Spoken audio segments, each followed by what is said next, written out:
He's an incredible 3D animator, and he's done some incredible work that's been featured in places like Top Gear. He works as a product designer as well, and he's won some multiple awards. So, for us to actually have that level of effort and applied from someone of that skill set to actually build out the NFTs, so the animation, the art, and that people can actually see the value. So like you said, you show it and you're stoked to show it. I think that's the real big piece here. 3, 2, 1. How are ya? Sorry, it's just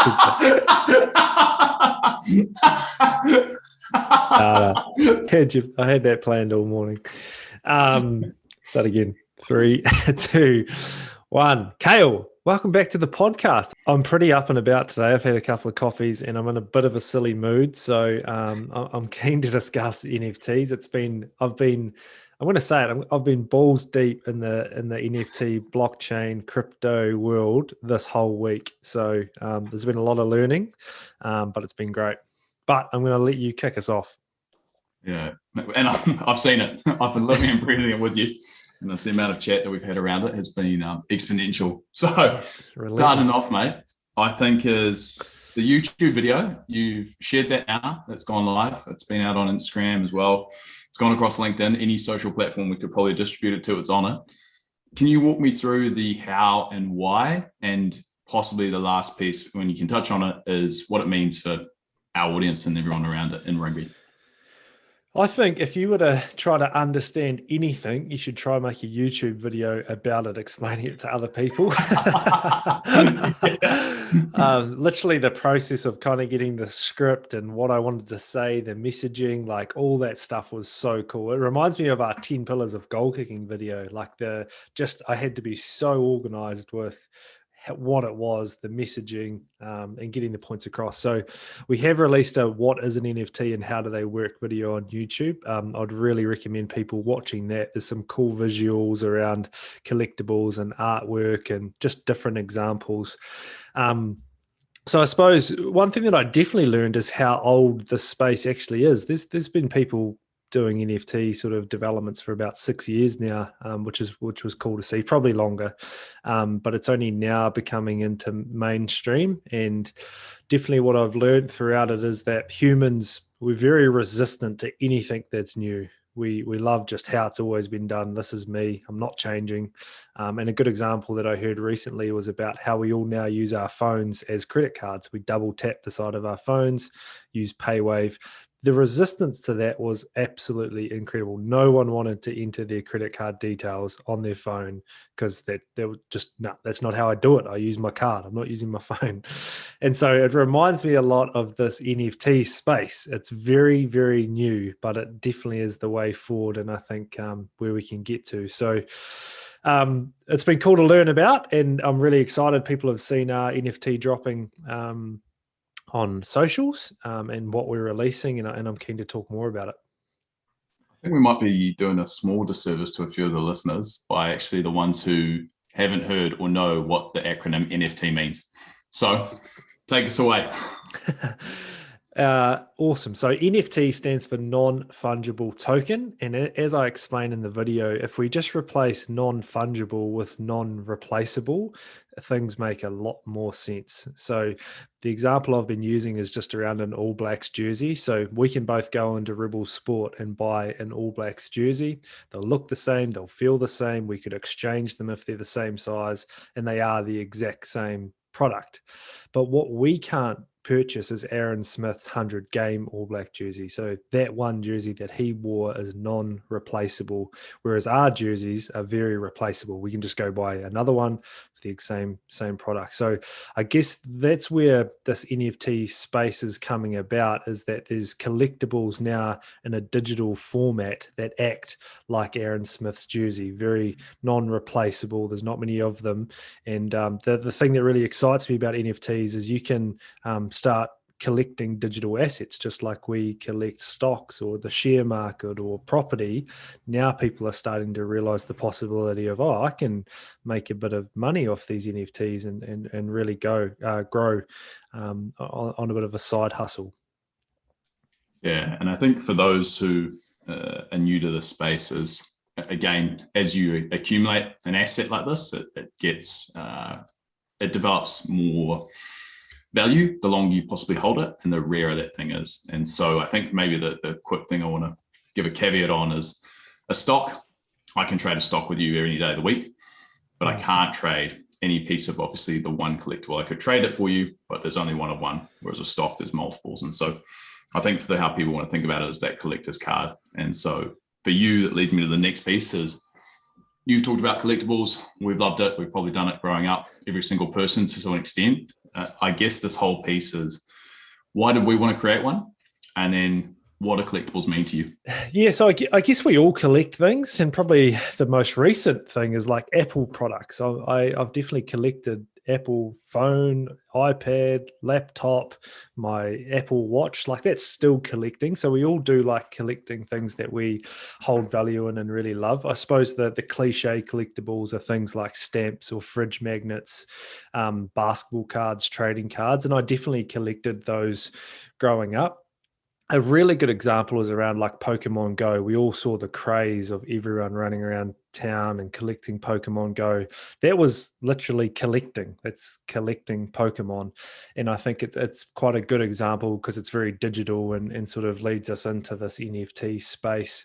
And it's probably another thing is that even if you don't think it's cool or you think that, oh, we'll never do that, that's fine. As if there is a community that all agrees that this thing is cool and we love collecting them, we love trading them, then all of a sudden there's a marketplace which then can grow. And I think that's what's going to happen in these NFT spaces. Yeah, and I think that's right. That's a trend for humans to obviously accumulate things and get assets as we grow. And obviously we've all got various bents for which way we want to go and what types of things we want to collect. And so I guess this next one is, why a Rugby Bricks one? What are we looking to get out of it? And what are we hoping on the other side of that is so that our customers and obviously our fans, what are they looking to receive on the other side of this? That's a big one, and we always talk about over-delivering. We've put effort into how people receive our kicking tees. They get a wristband, they get stickers, they get invites to other offers and through email. We definitely over-deliver with our content on the platforms, and what people can find. The coaching content people can get for free is incredible. So with the NFT space, there's the ability, because it's digital, there's the ability to attach other assets and things to it. So we're going to be releasing 10 of our gold rare cards, and these 10 people that own these will then get a gift box from us annually. So if you own the card, you get an exclusive gift box from Rugby Bricks, which will seriously over deliver with tees, products, boot bags, journals, all the other stuff that we're planning on, so that if you do own that digital, it's not just a thing that you can show your friends and the asset will grow itself. You actually get more on top of it, and that's the really cool thing about the digital side of NFTs. Yeah, I like how you've jumped off into the piece of over delivering value. And I think for those and anyone who's in the space of rugby or even in the business sense of this, is we're talking about delivering extra added value to our customers. And this is just another opportunity to do that. One of the things that you and I have discussed, and it came up on one of the Instagram clips that you shared, was how do you think rugby can capitalize on this and franchises and business owners? And what do you think that looks like? There's been some awesome examples already in the US. I think they're probably a wee way ahead of the rest of the world in leading this. Definitely with NBA ticket sales, and it's a really good way to look at it, is if you're a fan and you love going to games, then you could collect, let's use the Crusaders as an example. If you're a member and a fan and you go to the game, that means that you can collect a digital NFT that's collectible by going. The Crusaders play the Highlanders. I've got that ticket. It's online and I've collected it. And I can collect those over the seasons. And in 10 years' time, I look back and I've got this amazing collection that I can share and exchange. Again, it's just a really cool digital asset that we can have. So there's an example for a franchise to say, we want to do this. We want to engage more with fans, over deliver, And again, because you can slap extra things on to these NFTs, experience coaching days, online Zoom meetings with the coaches to hear the latest updates from the club. And also we've talked about a corporate event, so they could release corporate NFTs where if you own one of these 10s, you can turn up to the Crusaders Homes games, show your NFT, walk into a corporate lounge, and everyone else in there is the exact same boat, has that card. Now I own that, I can trade it, I can sell it if I want to, but the only way to get into that corporate suite is by owning the NFT. And I just think that if you start down this track and other fans are really engaging with each other and showing each other what they're collecting and games they've missed, games they've got, it just creates a lot more hype. Yeah, I like that. And that's the key piece here, is building any form of support or fans or customer base where you're having an interaction is that added value. And so another piece here for a franchise is obviously how does that work and how do they actually develop that extra value? The other side of it too is the NBA Top Shot. So they're actually using their IP. So you can purchase a LeBron James dunk from a Lakers game against whoever they were playing that highlights a 15-second clip. You now own that NFT. And then you can say to me, well, that's stupid. I'll just go to YouTube and find that exact same clip. Like, I understand that way of thinking. Or I'll just take a screenshot of your Rugby Bricks NFT and then I'll own it. Like, that's stupid. But what you don't own is the digital asset that then you can trade. And that's the beauty behind blockchain and why I'll probably ask you to explain a little bit more about the blockchain and why it's important, because again, we could all order a printout of the Mona Lisa and hang it up with a beautiful frame, but it's not the real Mona Lisa. It's the same thing with the NFT space. You don't own the asset, you don't own the rights to it, the trademarks, and you can't exchange on a marketplace. Yeah, and I think that's the very important piece, right? Is this is going to appeal to a few people. It's the same way that artwork appeals to a few people as well. Is that, some people we may look at it and say that's insane that you would pay for that, but value is determined by the buyer. And so if there's enough people that can determine the value of it, then there's going to create a lot of demand for it. And so I think that's the most exciting piece for this is, for me, obviously owning maybe a try highlight of someone at a game, an Aaron Smith ducking under the post and going through against, the Crusaders to score a try in a game where they have an upset and get a win. For me, that would be an incredible moment to own and be like, oh, I'm the only person who's got that video clip highlight, that digital asset. It'd be an amazing thing to share, right? So I think that's a piece. But one of the parts I want to go back to is we've been working across the artwork, you and I, for a little bit around this. And so one of the things obviously we wanted to talk about is obviously not producing crappy art. And so not having something that was just like, oh, cool, this is some sort of, piece that looks horrible, revolving around and doing some other sort of stuff where we've seen very, very basic concepts of just people literally putting up a digital gecko or something like that. Can you talk to us a little bit about the art and a little about the inception for how you want to think about producing the actual NFT itself? It was a really important piece because, as we both saw, there's a few people out there just releasing some shocking NFTs. And I think, as we always have, we want to be leading sort of the way with this stuff. So we did put effort, we did put money into creating an NFT that wasn't just a piece of artwork that took someone half an hour. Like, these things are built by someone who's got a real skill set and is very hard to do. So we're stoked with where they've got to, how they glow, how they turn, how the T twists, the 3D illusion behind it. It's something that we also talked about. I want the person who has this to pull it out of their pocket, show their family on their phone. It has to be that good that someone's excited to do that. And that's where we've got to. Stoked with the gold rare card, which will obviously be rare and uncommon. And then we've also got a common card where there'll be more additions at a lower price point that anyone who wants to purchase one will be able to. Because I think if you're going to go to the effort of setting up an account, going through the process, buying Ethereum, getting ready to purchase an NFT, there should be an NFT you can purchase. They can't just be all gone. So that's why we've got the common cards and the gold rare cards. And moving forward, yes, you'll be able to collect all 6 of the kicking tees in either a gold rare card or a common card. So there's a collectible set that will go up in value over time, that if you're early in this space, you'll definitely get the dividends at the end of it. Yeah, I think so. And I want to touch on obviously the artwork that went in behind it. And we used a good mate of mine. His name's Alex Hodge. He's an incredible 3D animator, and he's done some incredible work that's been featured in places like Top Gear. He works as a product designer as well, and he's won some multiple awards. So, for us to actually have that level of effort and applied from someone of that skill set to actually build out the NFTs, so the animation, the art, and that people can actually see the value. So like you said, you show it and you're stoked to show it. I think that's the real big piece here.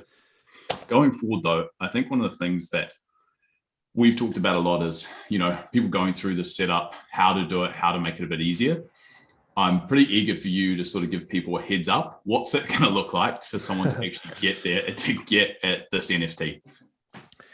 Again, it's not as smooth as your credit card on your phone just yet. So I can double tap the side of my phone, bang, I can pay for something. That is a very awesome user experience and why it's been adapted.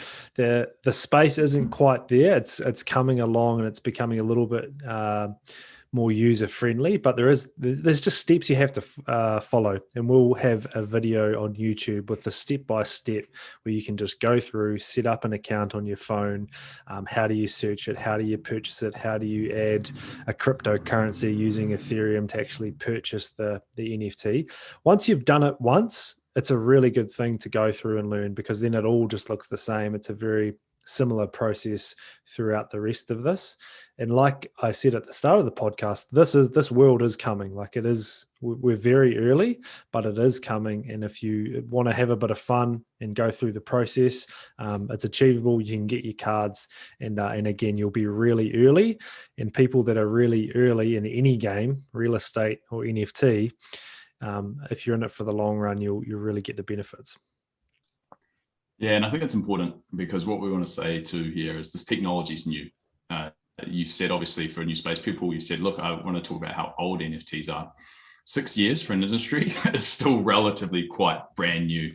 And I think even in the space of blockchain and cryptocurrency, that it's still a very, very much emerging industry. So I guess one of the pieces that you've done a good job of, and we've identified really well that we want to look at, is, hey, we want to be the first in this space and to do it really well. What are the benefits do you think for seeing wider, for rugby to start to adopt, hey, how do we start to incorporate Web3, some of these key technologies, into our infrastructure so that we can hopefully, as a sport, reap some of the rewards that come with it? It's all about the fan base, right? And I think clubs have got amazing profiles and people that they can benefit from. It's just another revenue stream that I think clubs can really benefit from. If you're, say, the Crusaders, and you use Richie Mwanga and create NFTs around him, and use his image and IP, and people are collecting those and really get behind them like that, that's such an amazing opportunity. There'll be things we haven't thought of that'll come up in the next 6 months that clubs and franchises can do that is already happening. But definitely the long tail and the ability to add upon it is really exciting, because when you bought a ticket to a game last year, that's it. You throw it in the bin, it's done. Whereas moving forward, you buy a ticket to the game. Now you've got an asset that gets added to, more opportunities, memberships, NFTs. It's just a whole new world that's pretty exciting. Yeah, and I like that. I think that's the key part here is, obviously, when you're at the forefront of the stuff, that there's going to be things that we haven't seen yet. But when you look at industries that are moving, and you look at how the world's come from physical goods to software, and we look at that web place for when we're going through, the ability for us to do and change things in software and in the space of blockchain and cryptocurrencies is, we're in that Web3, but literally almost per day, things are changing that fast, because the rate of development, the rate of innovation is so quick in this area. And I think rugby possibly suffers from a little bit of a legacy of maybe keeping and retaining a few older principles that aren't allowing the game to sort of evolve as fast as possible. And so a lot of this stuff allows for, what we've seen is obviously to move as quickly. And you and I have been through the issue now of obviously deciding, hey, which chain do we use? Because we want to mint it on OpenSea, we want to have it on Ethereum, but we found out gas fees are a pretty tough gig to deal with. So I think the space of obviously being able to go through and iterate and have some of that innovation will add a huge benefit. But being able to jump in first, all the learnings and hiccups that we've gone through now, they're no longer hurdles or roadblocks for us. And I think maybe that's the piece where clubs could start to really capitalize on that. I just wanted you to explain probably blockchain, and you mentioned something there about gas fees. So I think that they're crucial parts for people to understand of how this whole world will work and how the wheels will keep turning. Yeah, so I think coming back to this, and for us coming into this NFT space, is it's something I was excited about for a while. It's been something I've been knocking on your door about, and I said, hey, bro, this is what I want us to get into. This is something that we've been looking at. And for those who don't know, I have an agency outside of this, and very similar to what you said earlier is that we've got clients in the States that are already working in this space. One of those is called Nifter, but they're in the music NFT space, and people are releasing obviously music on the blockchain for a rare collectible moment. And one of the people that's doing that and we're working with is Wycliffe John. And so we've got this ability at the moment where you're seeing in the US, we're innovating and doing that really quick speed of, hey, we're borrowing from that and we really want to apply that to rugby. And so the first piece I want to go into and obviously dive to it is that underlying fundamental of blockchain.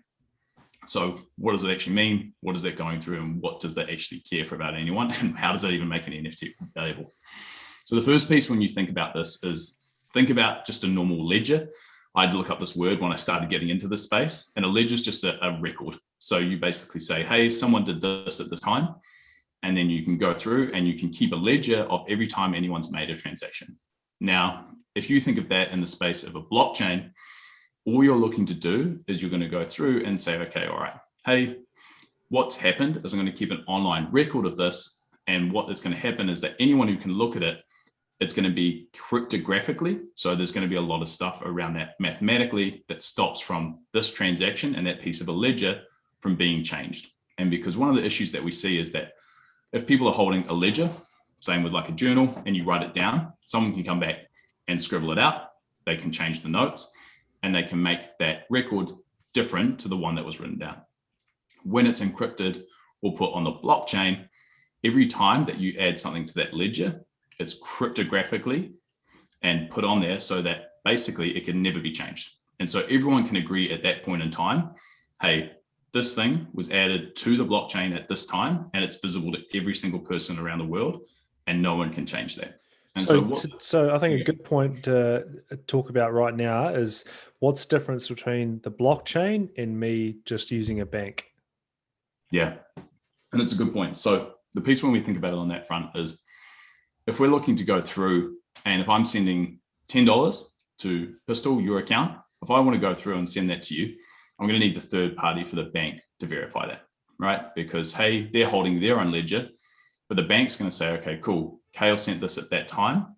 There was $10 there. And so at that point, that's authorized and that money's sent to you, but that requires a third party. Yep. On the blockchain, the difference is because once you've added that record of transfer, if I was to send you 10 ETH, which is a huge amount of sum, but let's say I'm sending that over to you, what happens is that's recorded on the blockchain and the cryptographical, so the encryption piece then says, cool, this has happened and it's immutable. And that word basically means we just can't change that because anyone can see it.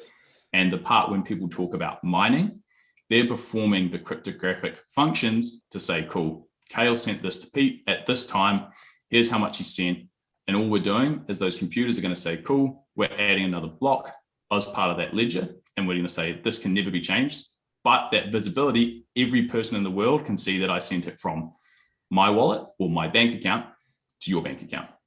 And that's where this open trust pieces come from, is that banks and people in the fundamental status is that, hey, we no longer need a third party to verify the exchange of money, which is why it's taken off so much in the space. So when people talk about cryptocurrency, the ability for people to exchange value, Bitcoin, has now become such a huge place in a market space for people to say, I'm going to send you this value. Everyone can see it, but I no longer need the third party intermediary to come in and take advantage of that.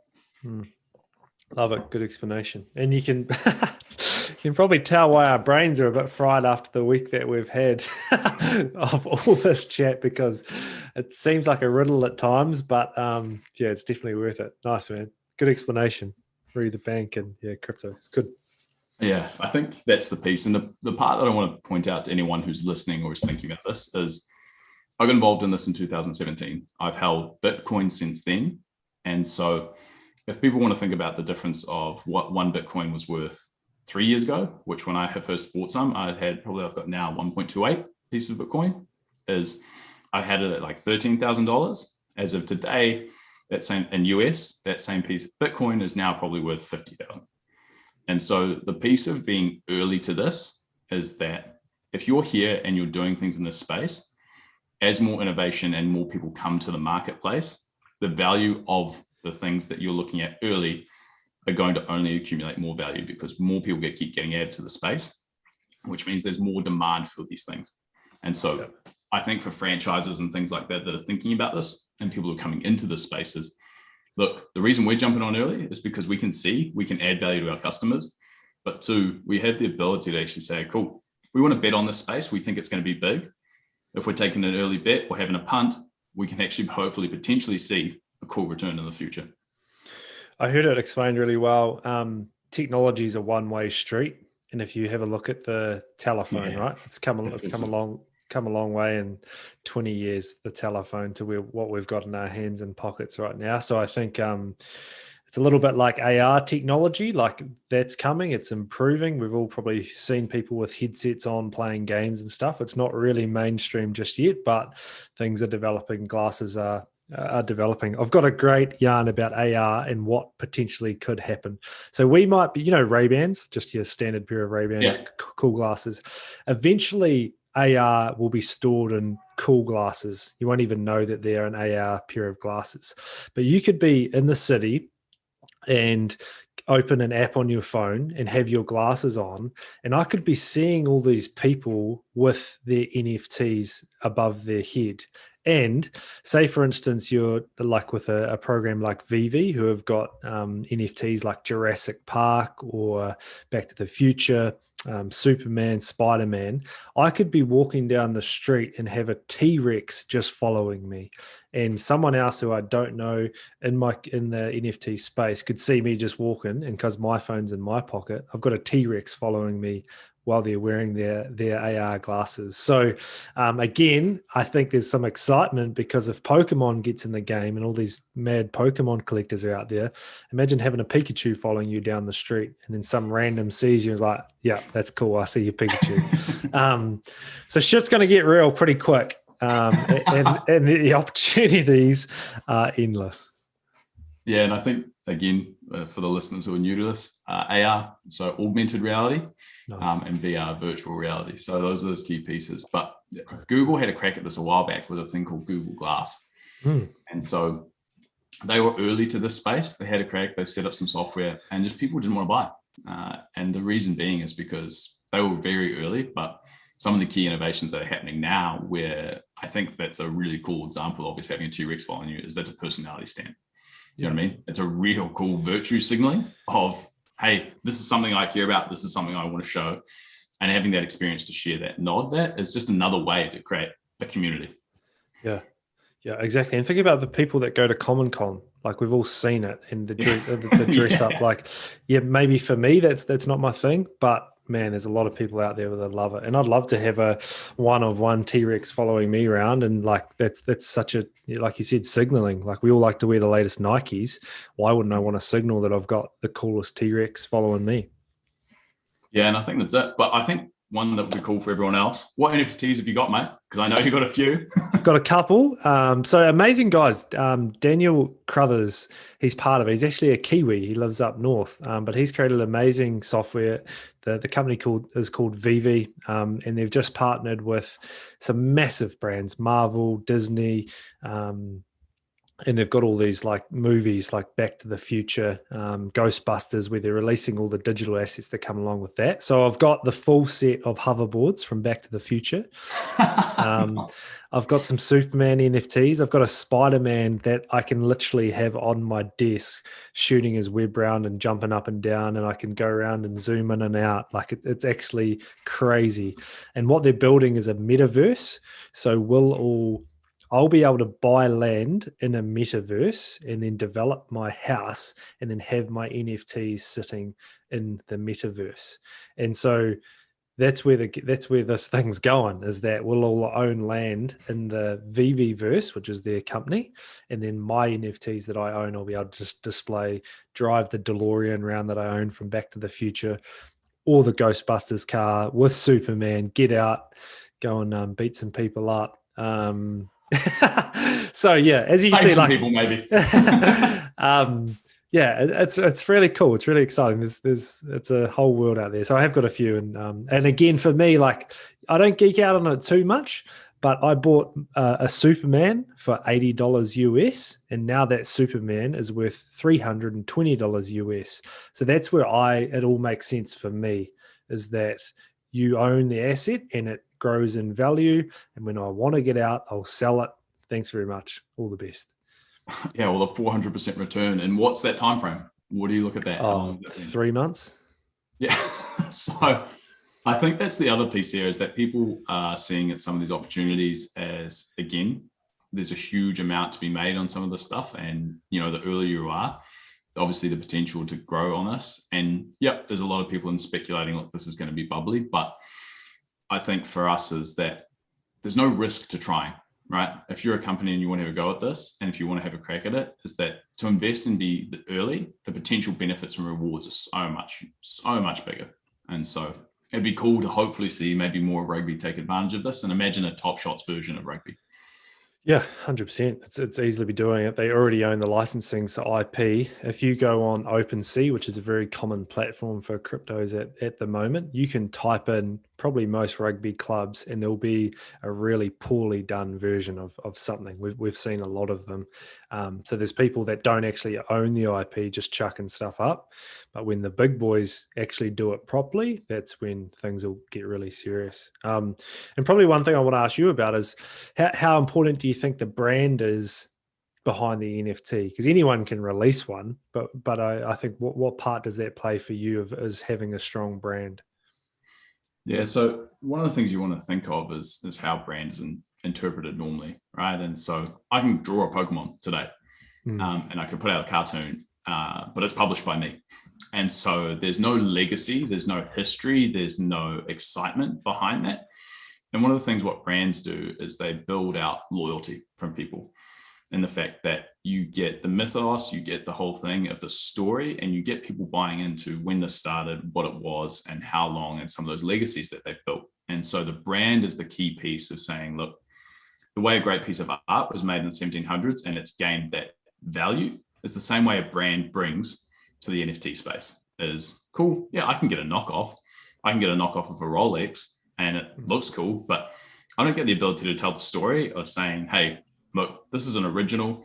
Yeah. This is the actual brand that published it, and this is mine, and I own it, and I get to say that I'm part of that story. And that's the biggest piece for us is communities are built on how do we actually have some of that storytelling, but also some of the thing of saying, I'm the original person, I'm part of that full story at that time.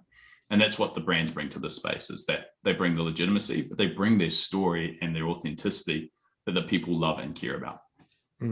Good example of the Rolex. When you got a real Rolex as opposed to a fake, like yeah. And that's it. And there's a small community of people that get to say it, and it's that virtue signaling, but it's the same thing, right? It's saying, hey, I've got this, I'm willing to obviously show this to you, and it's saying I'm part of that story, compared to a fake one. You got one, but you're not really a part of that community. Yeah 100%.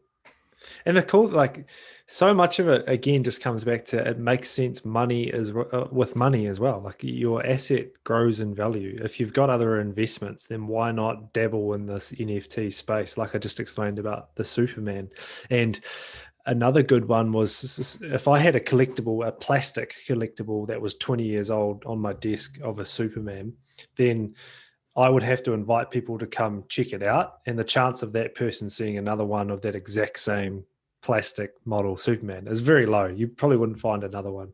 But now with the online world, we can all trade them, use them. It's really, really cool. I think that's it. I think that's the key piece here, is that what happens when you go through these processes of creating online platforms, as you go from social media through now to the Web 3.0, is that you get a bit more variance. There's also so much more exposure to it. We've never been more connected in our lives. And now we also get to show the culture of who we are as people in another sense, right? And so it's so much more accessible for me to create a community with you. And I'm more likely to have in common with you than I am with my neighbor. And so this is what the Web3 piece is doing, is that I get the ability to come to your home and see the virtual sense of what Pete is and walking around and being like, oh, cool. You love the hoverboards. You're big on this. You're seeing the Supermans. And this next piece for it is how brands and people still want to start thinking about this is just the way that now we have virtual communication. This has become the norm. COVID's accelerated how people do this. And if we think of the rate of change of how we live our lives, it has changed so fast, and people are not really understanding what the future is going to look at, because the pace from, if you think of when we woke up in the early 2000s, an alarm clock woke us up. In 2020, our phone wakes us up. If you think of the first thing you did when you woke up in the 2000s, maybe turn on the television. The first thing you do now is you check your phone. The next piece is when you go through all of these key pieces throughout your day, you go online and you have an in-person meeting. How many people were just driving physically to the offices or going to those key places? And the thing is, we've normalized so much of this now. If you think of dating as an example, at any point in time, the ability to say I'm swiping right or left, that and like the history books would have been a huge innovation. But because the rate of pace and change in any other context for all the other things that are happening at the same time, it's just changing so fast of how we actually used to live to what we're doing now. And people just aren't realizing that this change is going to continue to happen and really fast. Yeah, nice bit. Love it. What else you got for me? Yeah, so a couple of ones that I want to finish on is we've seen rugby going through a few iterations. It looks like it's going through a few problems right now in terms of participation, getting people involved and getting people excited about the sport. One of the things I wanted to think about on that and how we've thought about this is there anything you think in this NFT space or outside of it that you think can start to get people back into the game, or at least enjoying and getting more attendance to it? I think the contact element is something that rugby could win outside of the NFT space. If you look at a sport like judo or martial arts, like people really get excited to learn the skill set behind using their body, different grappling techniques, wrestling techniques. I think rugby could really be the best sport for learning how to make a tackle, different styles of tackling, wrestling, ground skill, especially at that young age. There's the cliche things around just tackle cheek to cheek. But it's not very deep and detailed. I reckon rugby could be the real leader of that part of the game, that if you want to play a contact sport, here is the pathway of becoming really amazing at all the contact stuff and create real pride behind that side of the game. It could be a real point of difference. Rather than it being just, here's the three key things to making a tackle. I reckon more detail there would be cool. But yeah, in the NFT space, we've probably already spoken about a little bit, is that there's the ability to hype up the individual, the player more. I know that a lot of the ABs boys at the moment and guys with big profile are all looking for different opportunities and ways to capitalize on their image at the moment. We've seen people start clothing lines. We've seen people start podcasts. Hey, why not get into the NFT space and sell sort of your IP? Steph Curry's doing a great job with his own NFTs. Like, there's no reason in the rugby space where people can't do that as well. So, yeah, those would be two things that I think are pretty important. Nice. And I think one of the pieces that we've traditionally probably talked about, and I've always had the vision since we've been involved and since we've talked about this, but I've always seen us as a software and SaaS and tech company. And so for that and the evolving piece, I'd love to talk about where you see us headed. And obviously some of the pieces of us, not just being, look, hey, we're a kicking tea company, but we're in the e-commerce and software and even now the Web3 type of space. Yeah, I mean, definitely people will be looking for the, hey, I'm keen to do this. I've got no idea how. So that's the place that we can come in and be a digital company that could help solve you the problem of how do you, like, we've got a great relationship with Hodgie around building an NFT.